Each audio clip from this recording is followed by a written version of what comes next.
जी अस्सलाम वालेकुम।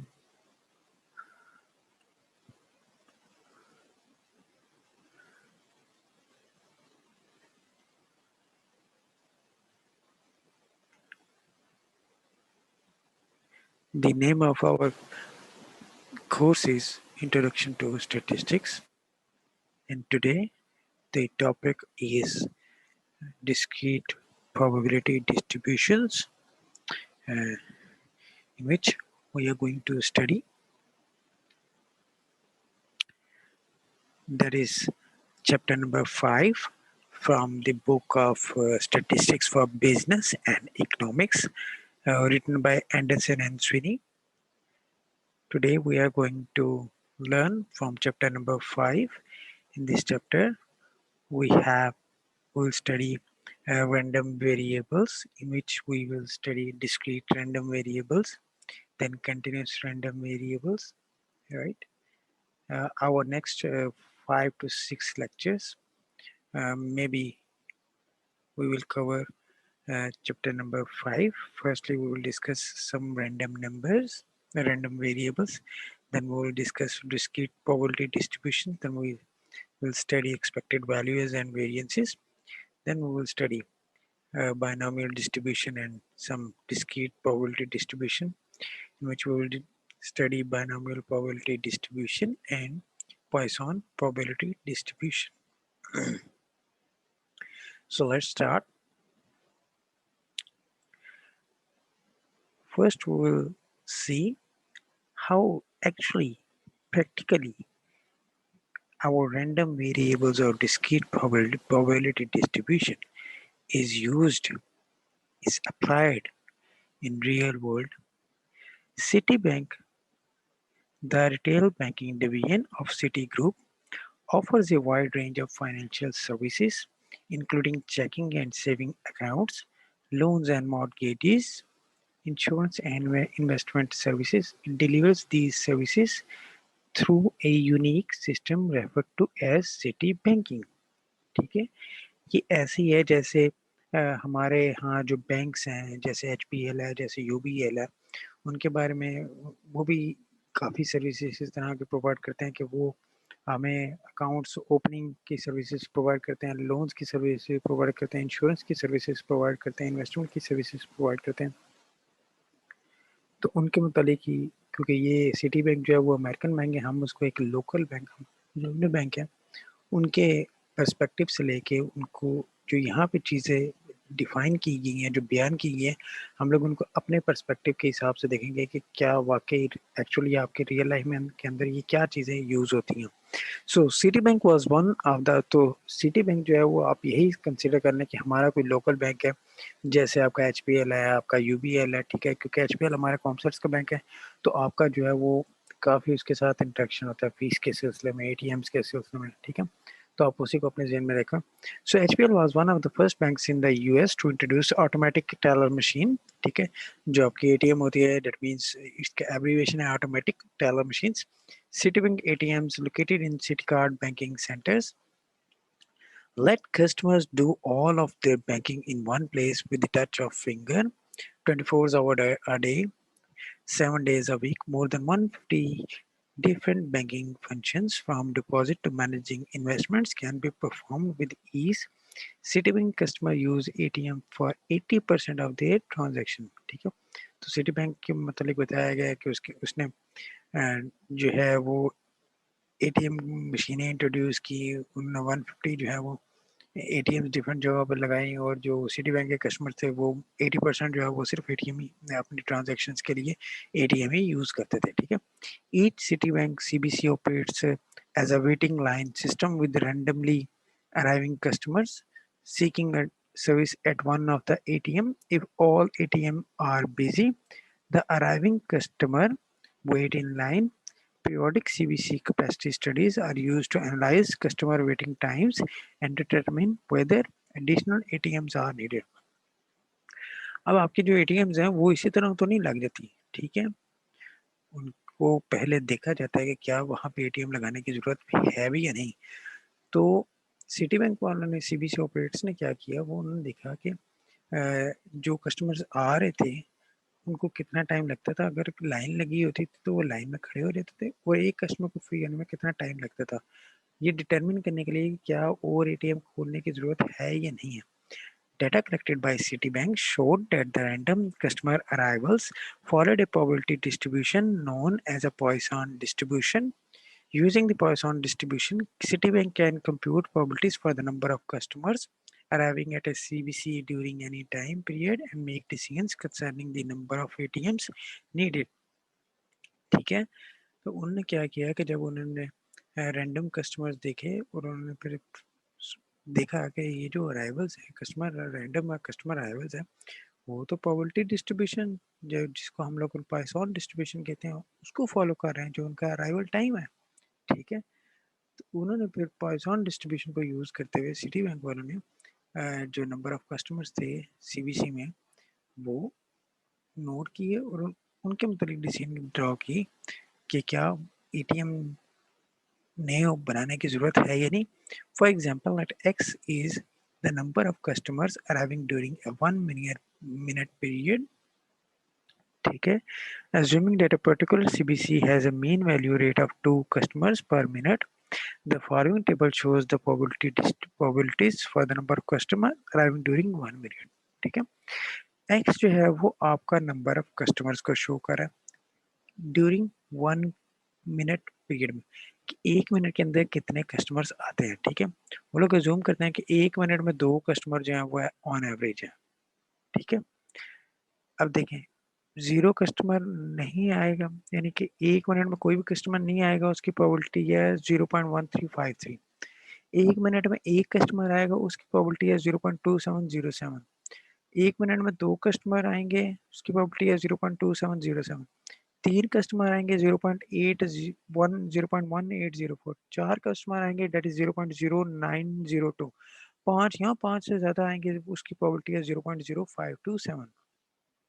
तो जब आप इनको अपने टेबल की फॉर्म में देंगे तो ये बनेगा discrete probability distribution such as the one used by city bank are the topics of this chapter.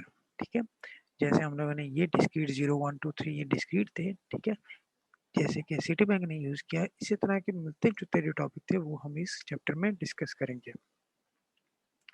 In addition to the Poisson distribution, you will learn about the binomial and hypergeometric distribution and how they can be used to provide helpful probability information। ठीक है, आप इस chapter में Poisson distribution नहीं learn करेंगे, बाकी binomial और हाइपरज्योमेट्रिक distribution में देखेंगे, और हम देखेंगे कि वो कैसे जो है वो डिफरेंट सिनेरियोज में किस तरह हमें मदद करती है प्रोबेबिलिटी इंफॉर्मेशन की बेस के ऊपर। ठीक है,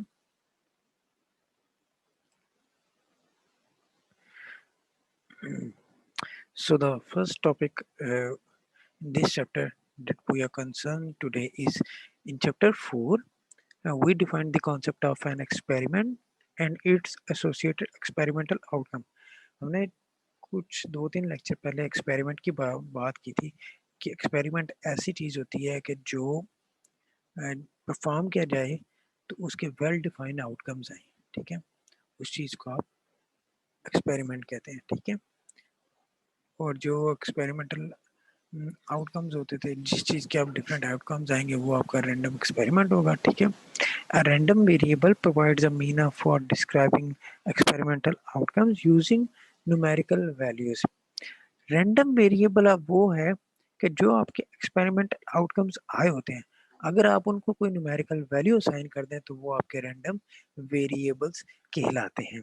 random variable must assume numerical values. जो रैंडम वेरिएबल होते हैं आपके, वो न्यूमेरिकल वैल्यूज मस्ट उनकी होनी चाहिए, तभी वो रैंडम वेरिएबल कहलाएंगे। सो रैंडम वेरिएबल की डेफिनेशन ये हुई, a random variable is a numerical description of the outcome of an experiment.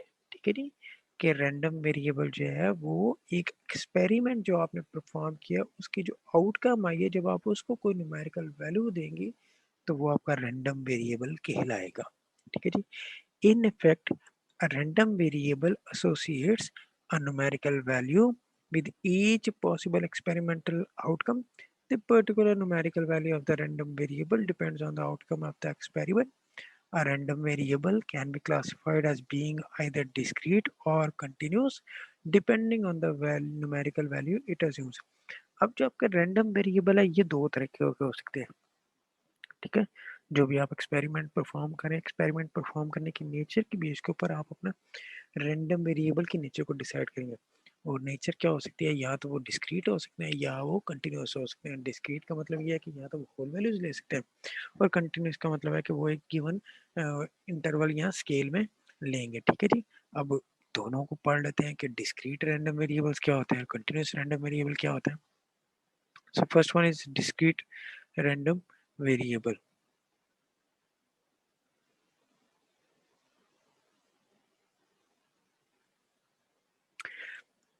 A discrete random variable that may assume either a finite number of values or an infinite sequence of values such as 0, 1, 2, 3 is referred to as discrete random variables. ठीक है, जो random variable है वो या तो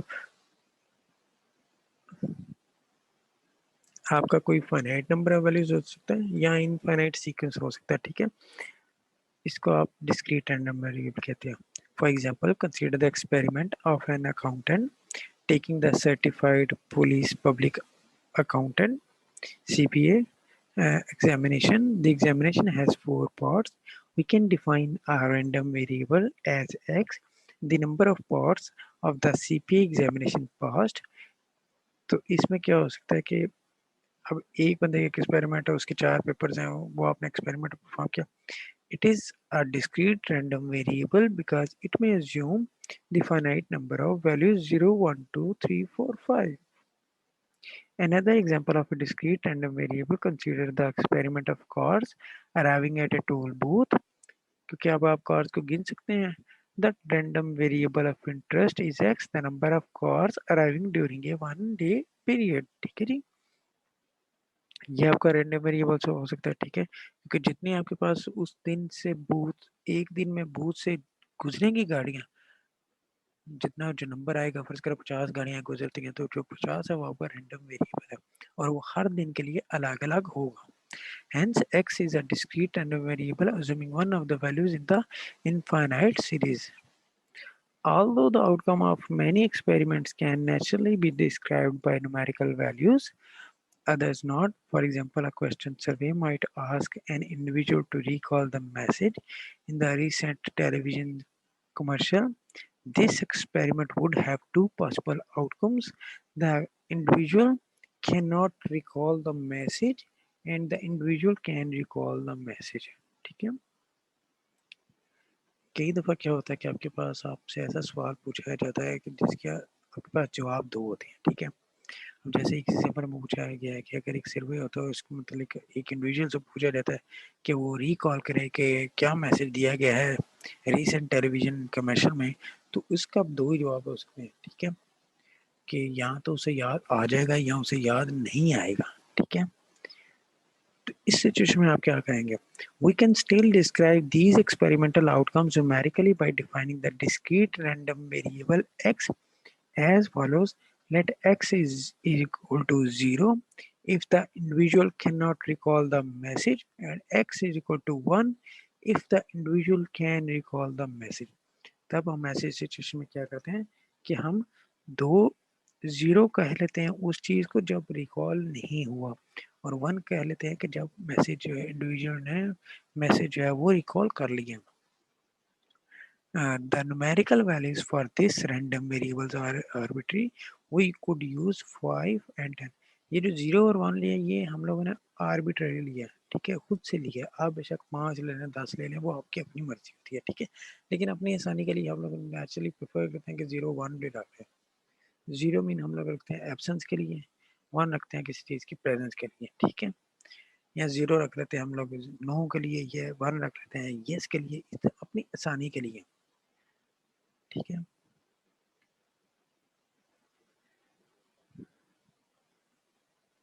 तो यहाँ पे देखें, अब एग्जांपल्स, आपने एक्सपेरिमेंट परफॉर्म किया, आपने 5 कस्टमर से कांटेक्ट किया, ठीक है। सपोज करें मैंने आपने 5 कस्टमर्स को फोन किया, ठीक है। रैंडम वेरिएबल क्या था? Number of customers who plays N order, ठीक हो गया जी। और पॉसिबल आंसर क्या हो सकता है? 0 1 2 3 4 5। जीरो क्यों रखा गया? हो सकता है कि पांचों में से कोई भी कस्टमर ऑर्डर ना प्लेस करे, तो फिर आपके पास कितने ऑर्डर होंगे? 0। हो सकता है आप एक बंदा ऑर्डर करे 5 में से, तो 1 ऑर्डर। 2 का मतलब है कि 2 बंदे ने ऑर्डर प्लेस किया। 3 का मतलब है कि 3 बंदे ने ऑर्डर प्लेस किया। 4 का मतलब 4 ने ऑर्डर प्लेस किया। और 5 का मतलब कि 5 ने ऑर्डर प्लेस कर दिया, ठीक है जी। The next example is inspect a shipment of 50 radios. आपने 50 रेडियस की शिपमेंट जो थी उसको इंस्पेक्ट किया, ठीक है, उसको देखा। रैंडम वेरिएबल क्या था? रैंडम वेरिएबल यानी कि जो आपका वेरिएबल ऑफ इंटरेस्ट है, नंबर ऑफ डिफेक्टिव रेडियस। आपने आप इंटरेस्टेड है नंबर ऑफ डिफेक्टिव एरियाज में, तो उसमें पॉसिबल ऑप्शन आपके पास क्या होगी? Possible values for random variable होगी 0 1 2 अप टू 49 50। 0 इसका मतलब हो सकता है आपने 50 रेडियो चेक किए हों, आपको कोई भी डिफेक्टिव आइटम ना, कोई भी डिफेक्टिव रेडियो ना मिला, तो तब आपके पास आंसर क्या हो रहेगा? 0। और 0 से लेके आपके पास 50 तक क्या हो सकता है? 50 आपने चेक किया, 50 को 50 ही डिफेक्टिव हो, तो 50 और इनके दरमियान भी वो वैल्यू जो है वो ले सकता है, ठीक है जी। फिर the third example is operate a restaurant for 1 day. आपने एक रेस्टोरेंट जो है वो उसको चलाया एक दिन के लिए। रैंडम वेरिएबल क्या है? नंबर ऑफ कस्टमर्स, ठीक है। और possible values for the random variable क्या हो सकता है? 0 1 2 3 अप टू इनफाइनाइट सीक्वेंस, ठीक है। 0 इस वजह से कि हमें नहीं पता कि हो सकता है कोई भी कस्टमर आए तो 0। अब आगे हमें नहीं पता, तो हो सकता है 500 कस्टमर आए, हो सकता है 50 कस्टमर आए, हो सकता है 10 कस्टमर आए, हो सकता है 1000 कस्टमर आए, ठीक है। तो इस वजह से डॉटेड इनफाइनाइट है, ठीक है। Sell an automobile. Random variable क्या है आपका? Gender of the customer. Possible values क्या हो सकता है? 0 इफ मेल, 1 इफ फीमेल। हमने क्या कर दिया? 0 1 कर दिया। 0 मेल होगा, 1 फीमेल होगा, ठीक है। ये जरूर 0 और 1 जो है वो जरूरी नहीं है, आप 5 ले लें, 10 ले लें, 2 ले लें, 3 ले लें, आपको जहाँ पे आसानी लगे, ठीक है जी। तो ये थे कुछ एक्सपेरिमेंट्स आपके डिस्क्रीट रैंडम वेरिएबल के, ठीक है जी। अब हम बात करते हैं कंटिन्यूस रैंडम वेरिएबल की। A random variable that may assume any numerical value in an interval or collection of intervals is called continuous random variable. Random variable जब कोई numerical value assume करे interval में या collection of intervals में, तो उसको आप continuous random variable कहते हैं। Experimental outcomes based on measurement scales such as time, weight, distance and temperature can be described by continuous random variables. जो जनरल परसेप्शन है ना कंटिन्यूस की, वो ये है कि जब आपकी कोई चीज़ मेजरमेंट पे हो ना, जिसे आप कोई मेजरमेंट स्केल पे जज कर सकें, ठीक है। जैसे टाइम है तो आप उसको क्लॉक के जरिए मेजर कर सकते हैं, जान सकते हैं। वेट भी मेजर होता है, डिस्टेंस भी मेजर होता है, टेम्परेचर भी मेजर होता है, ठीक है। हाइट भी मेजर होती है, तो वो चीज़ें आपकी कंटिन्यूस रैंडम वेरिएबल में आएंगी। For example, consider an experiment of monitoring incoming telephone calls to the claim office of a major insurance company. Suppose the random variable of interest x is x, that is time between consecutive incoming calls in minutes. Suppose करें आप किसी customer service, suppose करें आप यूफोन के helpline पे call करते हैं, ठीक है। तो किसी बंदे की कॉल हो सकता है 3 मिनट चले, किसी की हो सकता है कॉल 4 मिनट 25 सेकंड चले, किसी की कॉल हो सकता है 5 मिनट 10 सेकंड चले, ठीक है। तो आप प्रिडिक्ट नहीं कर सकते, ठीक है। तो इसी तरह, और जीरो से इस वजह से ग्रेटर देन जीरो है कि आपने जब कॉल बनाई तो वो जब कॉल स्टार्ट हो जाती है तो वो ऑटोमेटिकली जीरो के बाद जाके उसको कहीं मिलेगी, ठीक है। This random variable may assume any value in the interval x greater than equal to 0. Actually, an infinite number of values are possible for x, including values such as 1.26 minutes, 2.751 minutes, 4.333 minutes and so on, ठीक है। तो इसमें आप 0 1 2 3 तो नहीं रख सकते, discrete तो नहीं रख सकते, ठीक है। तो अगली एग्जाम्पल इसी तरह देखिए। As another example, consider a 90-mile section of interstate highway 175 north of Atlanta, Georgia, for an emergency ambulance service located in Atlanta. We might define the random variable as x number of miles uh, to the location of the next traffic accident along this section of 1L75. In this case, ठीक है, x would be continuous random variable assuming any value in the interval 0 to x greater than 0 and less than 90. इसका मतलब ये होगा कि 0 से लेके 90, क्योंकि 90 माइल्स का सफर है तो जो एक्सीडेंट भी होगा वो 90 माइल्स के दरमियान ही होगा. ठीक है. Additional examples of continuous random variables are listed in 5.2. तो ये देख लेते हैं. Examples of continuous random variable operate a bank.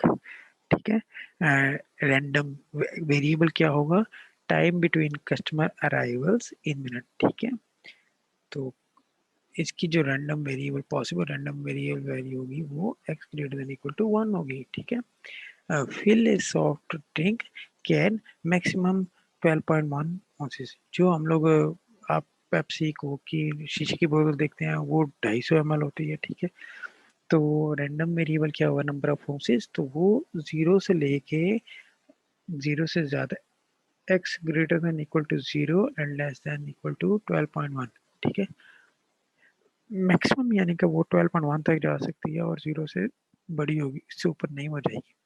Construct a new library, percentage of project completed after 6 month. ठीक है.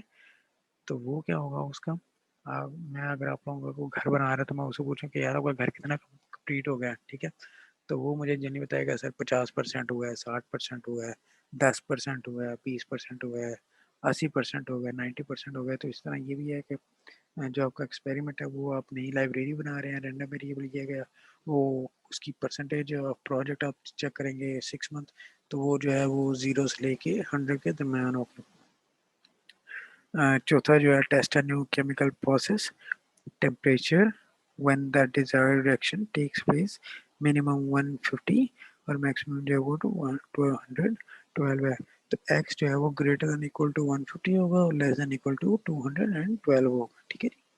तो इस तरह जब यानी कि आपके वैल्यूज इंटरवल्स में है तो वो आपके कंटिन्यूस वेरिएबल्स होते हैं. ठीक है.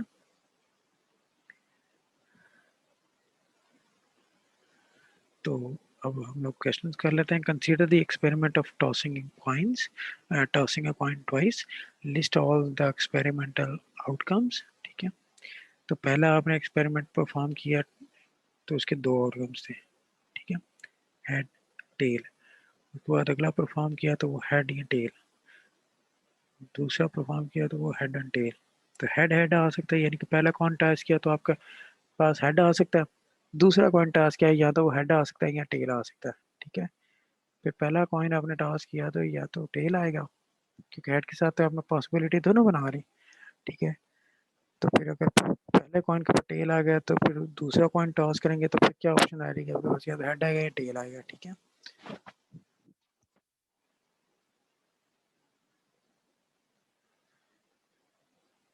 ठीक है जी. तो इस तरह आप बनाएंगे experimental outcomes. Define a random variable of that represent number of heads occurring on the two tosses. तो आप क्या करें? x बनाएं जी. आप x आपका क्या है? आप नंबर ऑफ हेड्स में है. तो आप जब पहले कॉइन पे आपका हेड आया दूसरे कॉइन पे भी हेड आया तब नंबर ऑफ हेड्स कितने हो गए? 2 हो गए. जब पहले कॉइन पे हेड आया दूसरे कॉइन पे टेल आई तब नंबर ऑफ हेड्स कितने हो गए? 1 हो गया. जब पहले पे टेल आया दूसरे पे हेड आया तो फिर कितने नंबर ऑफ हेड्स थे? 1. जब दोनों पे पहले पे टेल आया दूसरे पे भी टेल आया तब नंबर ऑफ हेड्स कितने थे? 0. ठीक है जी. और पार्ट ठीक है. तो पार्ट सी हम लोगों ने देखा, हमने उनको वैल्यूज असाइन कर दी 0 1 2. ठीक है. और 0 में हमने देखा कि एक हमारे एक्सपेरिमेंट में सिर्फ एक ऐसा था जिसमें 0 1 टाइम आया.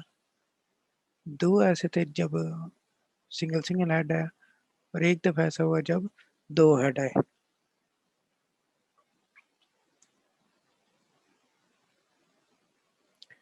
तो पार्ट डी जो है, is this random variable discrete और कंटिन्यूस, तो ये डिस्क्रीट रैंडम वेरिएबल है, ठीक है, क्योंकि हम लोगों ने 0 और 1 की ऑप्शन ली है, ठीक है।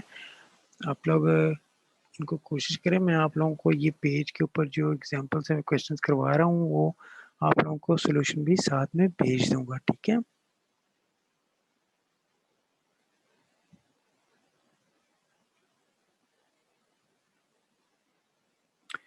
Consider the question number 2, consider the experiment of a worker assembling the product, ठीक है। अब आपने एक्सपेरिमेंटल परफॉर्म करना है, एक्सपेरिमेंट परफॉर्म करना है कि एक जो वर्कर है वो एक प्रोडक्ट जो है वो बना रहा है, ठीक है। Define a random variable that represents the time in minutes required to assemble the product. आपने जो रैंडम वेरिएबल है वो टाइम डिपेंड कर लिया, ठीक है। What values may the random variable assumes, तो इसमें हमारा आएगा x greater than equal to 0, ठीक है। हमें नहीं पता कि वो जो है वो प्रोडक्ट 1 मिनट में बनेगी, 2 मिनट में बनेगी, 2.5 मिनट्स में बनेगी, यहाँ 4 मिनट 50 सेकंड में बनेगी, यहाँ 3 मिनट 25 सेकंड में बनेगी, हमें नहीं पता, ठीक है। तो इस वजह से हमारा जो आंसर होगा वो x greater than equal to 0 हो जाएगा। Is this random variable discrete और कंटिन्यूअस, तो ऑब्वियसली क्योंकि ये x जो है वो ग्रेटर देन इक्वल टू 0 है तो ये कंटिन्यूअस होगा, ठीक है जी।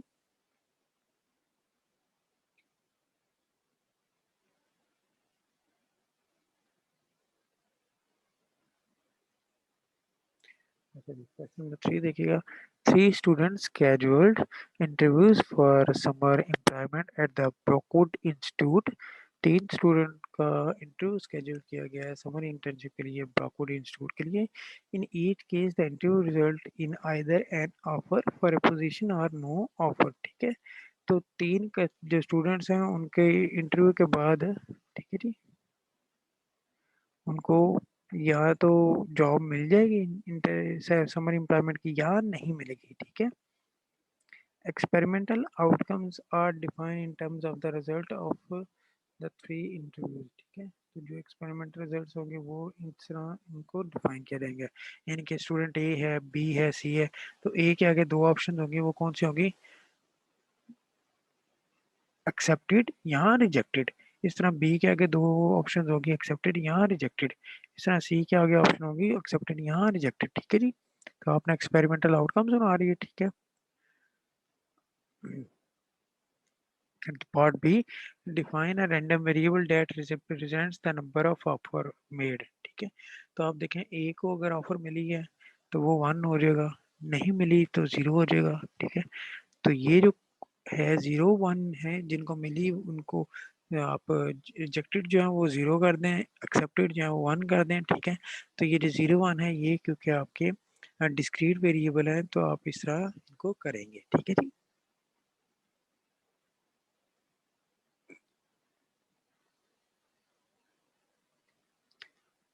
क्वेश्चन नंबर,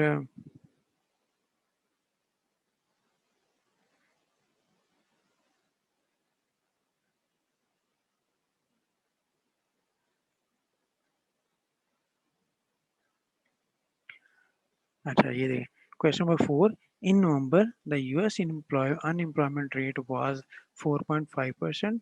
नवंबर में यूएस का जो अनएम्प्लॉयमेंट रेट था वो 4.5% था। The census bureau includes 9 states in the north east region. जो सेंसस ब्यूरो है उसने 9 स्टेट्स को भी, नॉर्थ रीजन की जो स्टेट्स हैं उनको भी इंक्लूड किया गया है। Assume that the random variable of interest is the number of north eastern state with an employment rate in November that was less than 4.5, ठीक है। अब आपका जो रैंडम वेरिएबल है वो क्या है, x लेस देन 4.5, ठीक है। अब 4.5 से कितना नीचे है, 4.49 है, 4.8 है, 3.8 है, 3.82 है, तो ये जो वेरिएबल है ये आपका कंटिन्यूअस नेचर का है, ठीक होगा जी। क्वेश्चन नंबर 5 देखें, to perform a certain type of blood analysis lab technicians must perform 2 procedures, ठीक है। जब आपका ब्लड एनालिसिस होता है तो लैब टेक्नीशियंस 2 प्रोसीजर जरूर परफॉर्म करते हैं। The first procedure requires 1 or 2 separate steps. जो फर्स्ट स्टेप है उसमें एक या दो स्टेप किए जाते हैं, और जो सेकंड प्रोसीजर होता है उसमें एक, दो या तीन प्रोसीजर किए जाते हैं। ठीक है जी। पहले स्टेप में आपके दो स्टेप, पहले प्रोसीजर में आपके दो स्टेप्स होते हैं, दूसरे प्रोसीजर में आपके पास तीन होते हैं स्टेप्स। ठीक है। तो आप इस तरह 1 2 कर लें, पहले स्टेप में ए बी कर लें, दूसरे स्टेप में 1 2 3 कर लें, तो आप अपने एक्सपेरिमेंटल आउटकम्स कर लेंगे। ठीक है। और ये जो है ये आपका डिस्क्रीट वेरिएबल है। ठीक है। क्वेश्चन नंबर 6 देखें। Listed is a series of experiments and associated random variables. In each case, identify the values that the random variable can assume and state whether the random variable is discrete or continuous. अब आपने 20 number का आपके पास question आया। ठीक है। Number of question answer correctly. ठीक है। तो ये क्या होगा, इसका वैल्यू क्या होगी, रैंडम वैल्यू वेरिएबल की वैल्यू क्या होगी, 0 1 2 अप टू 20। क्योंकि हो सकता है 20 क्वेश्चन में 0 इस वजह से रखा है कि हो सकता है कोई भी सही ना हो, और 20 इस वजह से हो सकता है एक सही हो सकता है दो सही हो सकता है तीन सही हो सकता है पांच सही हो सकता है, अगर सारे सही हैं तो वो कितने होंगे, टोटल 20 होंगे। तो पहला जो ए है वो आपका डिस्क्रीट है। ठीक है। Observe cars arriving at a toll booth for 1 hour. ठीक है। आपने एक्सपेरिमेंट परफॉर्म किया कि आपने कार ऑब्जर्व करनी है टूल बूथ पे 1 घंटे के लिए। आपका रैंडम वेरिएबल क्या है, जो आपका इंटरेस्ट है, number of cars arriving eight tool booth, और इसकी रैंडम वेरिएबल वैल्यू क्या होगी, 0 1 2 3 अप टू इनफाइनाइट सीरीज। ठीक होगा जी। पार्ट सी, और ये आपका जो पार्ट बी है वो आपका डिस्क्रीट होगा। Part C, audit 50 tax returns. ठीक है। आपने ऑडिट करना है 50 टैक्स रिटर्न्स का। रैंडम वेरिएबल क्या होगा, number of returns containing errors. आपने नंबर फाइंड करने हैं किसके, ऐसे रिटर्न्स के जिनमें एरर हो। ठीक है। तो वो क्या हो सकता है, वैल्यू रैंडम वैल्यू क्या होगी, 0 1 2 अप टू 50। ठीक है। और ये डिस्क्रीट होगा। ठीक है। Observe an employees work. आपने ऑब्जर्व करना है एक एम्प्लॉय का काम। Number of non productive hours in an 8 hour work day. ठीक है। तो वो आपका क्या हो सकता है, X greater than equal to 0 is greater than, X जो है वो आपका ग्रेटर देन इक्वल टू 0 होगा, और लेस देन इक्वल टू क्या होगा, 8 होगा। ठीक है। यानी कि वो 0 और 8 के दरमियान होगा। और ये जो है वो आपका, क्योंकि ये टाइम है तो ये आपका क्या होगा, कंटिन्यूस होगा। Question number 6 part E, way shipment of goods. आपने एक शिपमेंट की गुड फाइंड करनी है। ठीक है। नंबर ऑफ पॉइंट्स पाउंड्स, तो इसमें रैंडम वैल्यू क्या होगी, X greater than equal to 0 हो जाएगा। ठीक है। और ये जो है आपका कंटिन्यूस होगा। ठीक है। तो आप इन क्वेश्चंस को राइट डाउन करें। ठीक है। मैं आपको इनका जो है वो पेपर पे भी करके भेज दूंगा। ठीक है। इनमें अगर आप लोगों को कोई कंफ्यूजन कोई प्रॉब्लम हो तो इंशाल्लाह हम लोग क्लास में जो है वो इसको डिस्कस कर लेंगे। ठीक है जी। थैंक यू वेरी मच जी। इंशाल्लाह नेक्स्ट क्लास में हम लोग फिर अगली चीज़ें जो है वो डिस्कस करेंगे। ठीक है। आई होप कि आप लोगों को क्लियर होगा।